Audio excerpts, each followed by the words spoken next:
I'm Kiera Morgan. Thanks for joining me on this episode of Coffee with Kiera, sponsored by The Human Being in Newport and Lincoln City. And we are back after a vacation with MajaliseTolan, Lincoln County School District Superintendent. Hi. Hey, how are you? Good to see you. Wonderful. So school year is off and running. Have you worked out all the fun kinks? Yeah, I think there's always kinks that we're working on to improve. But it does seem like I joke, and it isn't really a funny joke. But I always wonder at the beginning of the school year, how did we have food service lines, transportation, everything worked out at the end of a year, and then the kids go away and it's just the adults still working. And then we have hiccups when we start the school year. But I really appreciate the support of our partners. We work with First Student for transportation and Sodexo for food service. And they take it very seriously to get all of those kinks worked out and systems ready, and appreciate the people who call and let us know, like, this isn't working for us. Because we might think something's going along fine in a family, it's not working for them. And so we need to be able to hear from them, as do our partners. That's amazing. And some things that you worked out, pickup lines are running a little bit smoother. It's not taking 45 minutes to pick up your child anymore. Yes. Yeah. I think you're talking about Ocean Lake specifically. Ocean Lake and Yaquina View is also... It's a tough one. Yeah. It's hard with neighborhood schools because they are right in the middle of residential areas. And in some of those cases, actually both of those, YV has South Beach Christian School right across the street doing pickup and drop off. And then you have the same thing up at Ocean Lake with the Lincoln City Christian School right across the street. So that can be difficult. A lot of people congregating in one spot at one time with vehicles and kids. And, it's not always easy to get your kid out the door. They've got to grab their instrument or whatever else they need. So this year we did make a change specifically up at Ocean Lake by increasing our capacity, getting cars off the road. We were able to about double the number of vehicles off the road at one time. So that's been helpful for speeding up the process. Yeah, it's really great. And my granddaughter goes to Ocean Lake, and I have to give kudos to the outside staff that they're right there with their walkie-talkies, and now they've gotten to recognize the cars, so they know to call in, so they get the kids out in a quick manner and get them loaded, and they're always happy and cheerful, which isn't always easy when you're working with kids.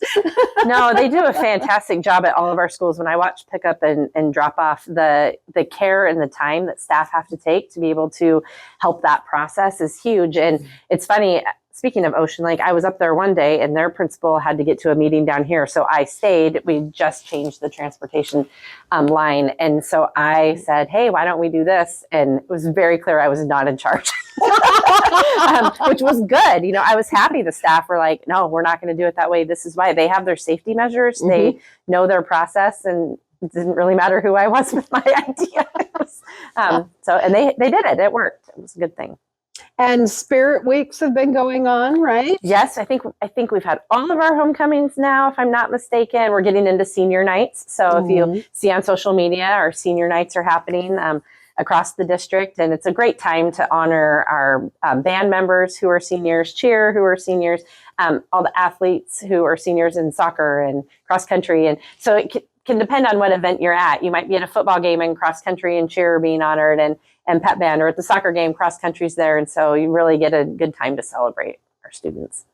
And just had parent teacher conferences, right? How did that go? It went great. We've moved to kind of a hybrid format where you can have an online conference with your parent, with your student, or you can have an in-person. So we want to have in-person as much as possible. Just it can be an easier way to build relationships when you're able to meet with somebody in person, but it's not always feasible that people can get there in person. And at the high school setting where you might have 7 teachers to get to, that can be a long evening, to wait for each one of them while people are with others. And so having families be able to schedule that in advance. And then just always a reminder that if you're not able to make it, our staff want to connect with parents. And so sending an email or making a phone call so that we can connect, even if that time didn't work for you, is always a good option. Well, and technology now is really amazing because you have ways for email and text messages and things like that to be able to connect with the parents And also the parents can check in and see how their kids are doing in school, right? Yeah, they can look and they can see their secondary level. They can see their grades. If they can see if there's missing assignments.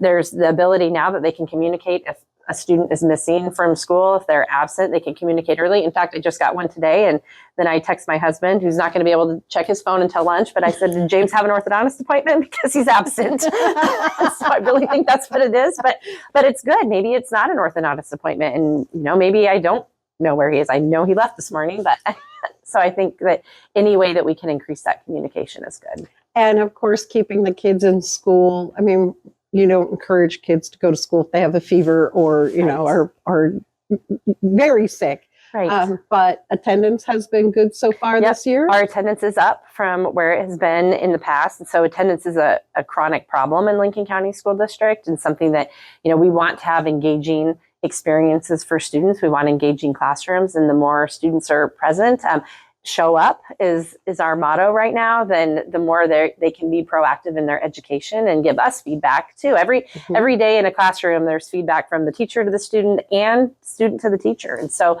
we need them to show up so that we can see where we need to get better as well. All right. What else is going on? Well, I did want to point out, so thank you. I wanted to point out that we do have we have board meetings regularly, but we do have our next business meeting of the board on November 12th at Crestview Heights at 6:30, and our long-range facility plan is going to be presented. So we contracted with Brick Architecture. They've been working with our building administrator since the spring, with our facilities, with our technology department, with our safety department. They met with a community group that we had that was coming together, that had some community members as well as staff members on it. And that kind of finding report is going to be presented on the 12th to the board. It's a really important step for the Lincoln County School District Board to decide if they want to go out for a replacement bond in the May election, or whenever they might want to do that. So that'll be a good time for us to get feedback from the community to see what's shared in that report. And then we'll go from there, and the board will make their decision. Now, is that available online to attend online also if you're not able to? Okay. Yeah, we don't have two-way communication on that to speak to the board, but to watch it is. And then they post the video when they get that done too. So, and the board packet will be online. That'll also have the report and the information. That's what I was just going to ask. If the information was there and someone wanted to submit comments or something, they can still do that, they right? They can still do that if they're not able to attend. Yeah. And we will welcome any feedback or ideas, especially as they're deciding if they want to go out for a bond. Then we really want to hear from people on that. All right. And let's see, fall sports going well? They are going well. I think some of them are wrapping up now. So we usually wrap up fall. Believe. I know. End of October is when we start wrapping up and moving into postseason play. So we're still in the hunt with some of our programs to see where postseason will go. And then, I want to say it's like November 12th or 11th is when winter sports start. So winter basketball is already starting. Those signups are happening. And then high school, all of our winter sports, so competitive dance cheer at Newport High, the wrestling programs that we have, boys and girls basketball, swimming, that's all going to kick off when we get into November. So it just not a lot of downtime for sure. It's always a busy time. And you're still collaborating with Oregon Coast Community College, right? Let's talk about that. Yeah, we still have dual credit offerings at all of our high schools, which we're really excited about. We're continuing the welding program and then looking at further ways that we can expand, especially with the passage of their bond and their new career and technical center.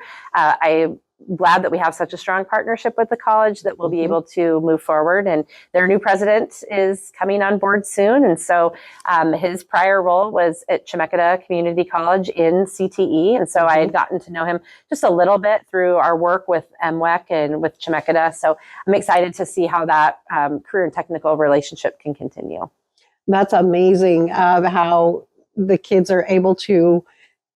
A couple of kids last year were able to step right into getting a college degree. They're taking dual college classes while finishing up doing their high school classes, right? Yes, yeah. And some were actually able to finish up with welding certification as well. And so we're looking at how we can enhance the kind of the knowledge level of that for people to see how many other ways kids can be career ready or college ready when they graduate from Lincoln County. So with this new program that's starting up, Are there going to be more career opportunities? Are you talking for about them the college yes. facility and Do program? you know?